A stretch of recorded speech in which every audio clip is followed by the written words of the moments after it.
for the revival, for they wanted a church to be just part of themselves. And even today, some people get intimidated when new members join the church. While the New Lights insisted on experiencing the new birth as a condition for membership in their churches, despite international development, the Baptists continued to grow and push for religious freedom in the new land and played a significant role in the adoption of the First Amendment, which is the right to bear arms, the right and freedom to worship.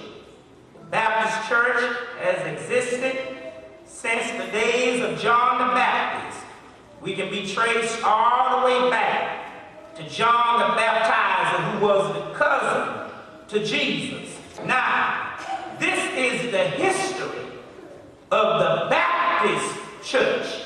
Now, let's look now at our heritage as Black Baptists in the movement. Baptist preachers had been particularly effective in converting African Americans to Christianity before the emancipation. Usually, slaves sat in the galleries of the white churches, identifying with the faith of their owners. White preachers, sometimes assisted by black helpers, moved from plantation to another, holding revival services, more or less. Occasionally, a black preacher was liberated to give full-time religious work among the blacks. And these ministers had great influence over against the other blacks who were on the plantation. Now get this if you don't get nothing else what I said today. The first Black Baptist church was organized at Silver Bluff across the Savannah River near Augusta, Georgia in 1773. The second one was organized in Petersburg, Virginia, 1776. Third in Richmond, Virginia, 1780. The fourth in Williamsburg, Virginia, 1785. Fifth in Savannah, Georgia, 1785. The sixth in Lexington, Kentucky, in 1790. There was a slave rebellion led by Nat Turner in 1831 that appeared to have been fueled by Christians who desired freedom and divine justice. Nat Turner, along with a white supporter, John Brown, were called renegades. And after that great movement, when they went from plantation trying to free slaves who their owners did not want to let them go free after Lincoln had freed them, after that, meetings were monitored by the owners, lest unrest would be for many. And therefore, slaves, when they got ready to have secret meetings, they would send subliminal messages through songs. They were saying, there's going to be a meeting tonight. Meeting tonight. Meeting down the old campground. Walk together, children. Don't you get weary.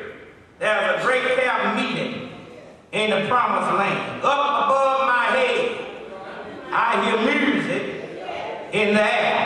And when they showed up and wanted to have a quick meeting, they would sing, "Still away, still away, still away, children. I ain't got long." Brothers and sisters, ladies and gentlemen, I showed you the history of the Baptist Church. I showed you also our heritage of the Black Baptist Church. Why so many? Why do we have so many churches? Why do we have a church on every corner? Why do we have so many different denominations? Because the devil was busy. The devil was busy then, and the devil is busy now. No wonder Jesus said, Deacon William, the gates of hell shall not prevail. It's something to think about every time the devil got busy, or whenever there was a dispute, whenever churches split and new organizations were formed, new churches sprang up. God still got the glory, not because of it, but in spite of it. Today we have some 67 different types of denomination. But regardless of what the title is above the church where you worship, I want you to get this here. They were first called Christian at Antioch. And make sure, but before they were called Church of Christ, before they were called Church of God and Christ, before they were called Presbyterian, Pentecostal, Assembly of God, before they were called anything, they were first called Christians. And that's what God wants us to worship him in, my friend, in a spirit of truth. My Lord, he does not care about the pigmentation of your skin. He wants you to worship him in a spirit and truth. He does not care about your background, whether you're a white collar, blue collar, upper class, middle class, or low class. He just wants you to worship him in spirit and in truth. Am I right, somebody?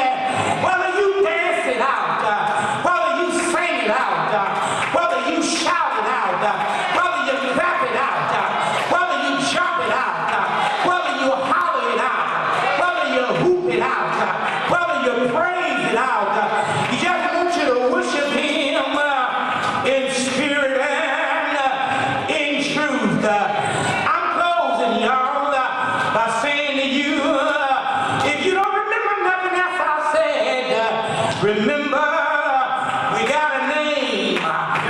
Yeah, we have a name. After the day, some of you won't remember John Calvin. After the day, some of you will not remember John